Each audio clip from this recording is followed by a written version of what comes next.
एक बार Bill Gates ने एक भिखारी से पूछा, तुम्हारे पास इतना अच्छा शरीर है, सब कुछ है, दो हाथ पैर सब कुछ है, फिर भी तुम भीख क्यों मांग रहे हो? भिखारी बोला, सर मुझे कुछ धंधा नहीं आता, मुझे कोई काम नहीं आता, अगर आप मुझे कोई नौकरी दे दो तो मैं भीख मांगना छोड़ दूंगा। बिल गेट्स ने बोला, नौकरी तो नहीं दे सकता, लेकिन तुम मेरे बिजनेस पार्टनर बन सकती हो। मेरे पास एक दूध और घी का पूरा प्लांट है, तुम दूध घी मार्केट में सप्लाई करो और प्रॉफिट मंथ के एंड में बांट देंगे। भिखारी ने बोला, कैसे बांटेंगे? क्या मैं 10% रखूंगा और आप 90% प्रॉफिट रखोगे? बिल गेट्स ने बोला, मुझे सिर्फ 10% प्रॉफिट चाहिए, बाकी 90% प्रॉफिट सिर्फ तुम्हारा होगा, ताकि तुम जल्दी सक्सेसफुल बन सको। गरीब भिखारी ने बहुत ज्यादा मेहनत की, मार्केट में घूम घूम कर बहुत सारा दूध घी सब कुछ बेचा और बहुत ज्यादा प्रॉफिट कमाया। लेकिन जब प्रॉफिट बांटने का टाइम आया तो गरीब सोच वाला भिखारी ने सोचा, सारी मेहनत तो मैंने की है, तो मैं उस अमीर आदमी को 10% क्यों दूं?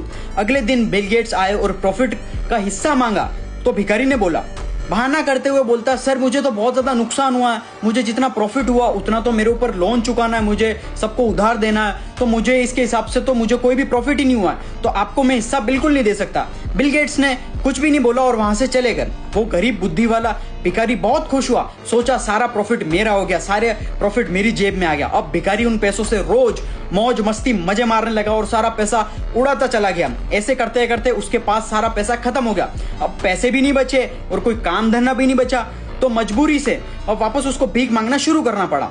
अब लास्ट में जब बिल गेट्स ने वापस उसको देखा तो उन्होंने देखा ये भिखारी फिर से भीख मांगना चालू कर दिया, फिर से स्टार्ट हो गया यार। सो मोरल ऑफ द स्टोरी है कि इस दुनिया में गरीब और अमीर इंसान में सिर्फ एक डिफरेंस होता है, माइंडसेट का।